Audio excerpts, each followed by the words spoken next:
करीबन रात के 2 बजे थे। अवनी उस घने जंगल के रास्ते अकेली जा रही थी। चारों ओर घनी झाड़ियां, ऊपर से झिंगुरों की आवाज, दूर कहीं जंगली जानवरों की गुर्राहट सुनाई दे रही थी। चारों ओर खौफ का माहौल था। आधे घंटे तक ऐसे ही चलने के बाद उसने दूर से ही उस छोटे से खूबसूरत बंगले को देखा। उसने चलने की गति बढ़ा दी।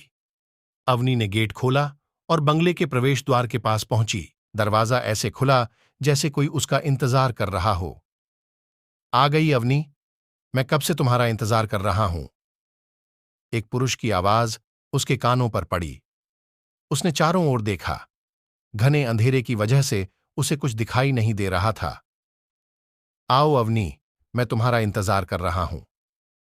फिर वही आवाज। डर के मारे अवनी की चीख निकल गई और वह नींद से जाग गई। उसका पूरा शरीर पसीने से भीग गया था।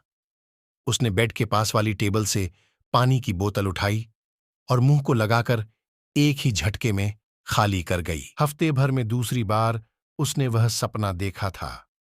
उसके कानों में अब भी वही आवाज गूंज रही थी, अवनी, अवनी।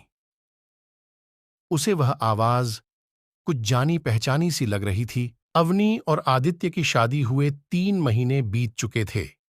आदित्य और उनके पिता को अक्सर कारोबार के सिलसिले में शहर से बाहर जाना पड़ता था। दोनों ही कल से नासिक गए हुए थे। नासिक में उनके एक हॉलिडे होम रिजॉर्ट का निर्माण चल रहा था। अवनी और आदित्य की मां मालती पुणे में अपने आलीशान बंगले में अकेली थीं।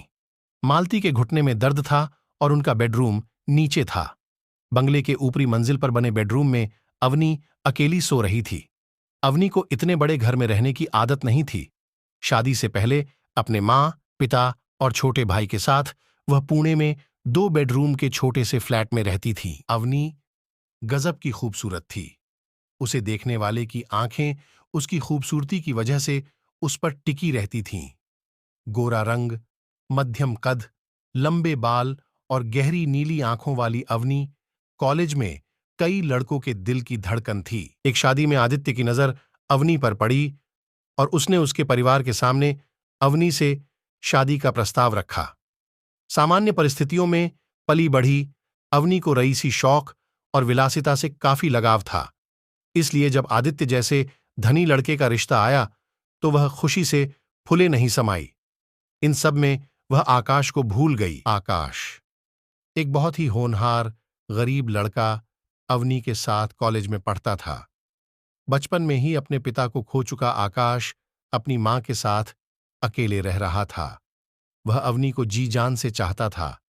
पिछले 4 साल से अवनी और आकाश रोज कॉलेज के बाहर मिलते रहे थे। जब आकाश ने अवनी से अपने प्यार का इजहार किया तो अवनी ने उसे तुरंत हां कर दी थी। इसके पीछे का कारण सिर्फ आकर्षण और बाकी सहेलियों की तरह बॉयफ्रेंड होना चाहिए, यही था।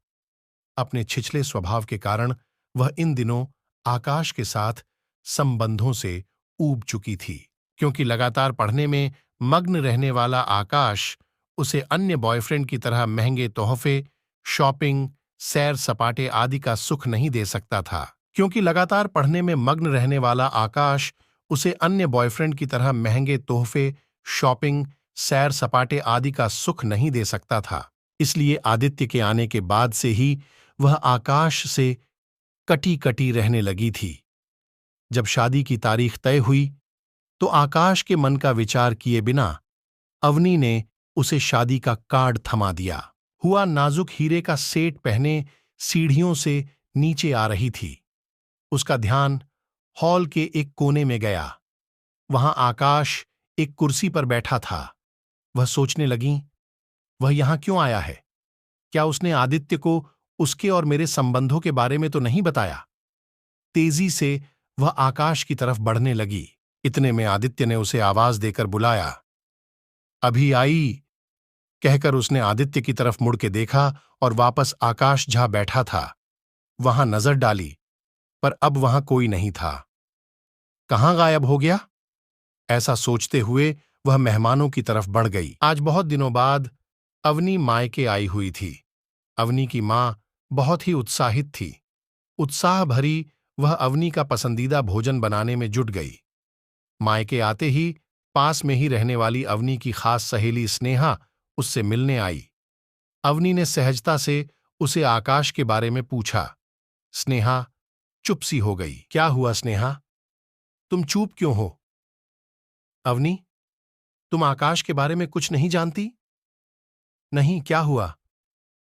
ओह, तुम्हारी शादी के बाद वह बहुत उदास रहने लगा और फिर 2 महीने पहले एक दिन उसने फांसी लगाकर आत्महत्या कर ली। अवनी डर और उदासी से अवाक रह गई और स्नेहा को आंखों में आंसू लिए देखती रही। 15-20 दिनों से अवनी मायके में थी। दिन ब दिन उसकी तबीयत बिगड़ती जा रही थी। उसके माता पिता को समझ नहीं आ रहा था कि अवनी को क्या हुआ है। कौन सी बात है जो उसे खाए जा रही है? न ठीक से खाती है न पीती है। नींद से भी डरकर चीख उठती है। उसकी मां ने उसे कई बार पूछा, लेकिन उसके शब्द कहीं खो गए थे। 1 हफ्ते के अंदर ही उसकी आंखों के नीचे काले घेरे आ गए थे। उसकी खूबसूरती मानो कहीं खो गई थी। एक रात अपनी मां के पास सोई हुई अवनी जाग गई। फिर वही जानी पहचानी आवाज, अवनी, आओ। अवनी, मैं तुम्हारी ही राह देख रहा हूं। वह झट से उठ बैठी। मां गहरी नींद में सो रही थी और उसने देखा आकाश दरवाजे के पास खड़ा है और उसे बुला रहा है। वह उसकी ओर खींची चली गई, जैसे सम्मोहित हो गई हो। चलते चलते वह इमारत की छत पर आ गई। एक गुमनाम आह के साथ वह छत की मुंडेर पर चढ़ गई और उसने खुद को नीचे झोंक दिया। क्या था यह? महज अवनी का वहम, जो उसके अंतर्मन में पले अपराध भाव से जागृत हुआ था, या आकाश का उसके प्रति बेइंतहा प्यार और उसी प्यार की वजह से पैदा हुआ लगाव, जो उसकी मृत्यु के बाद भी मौजूद था।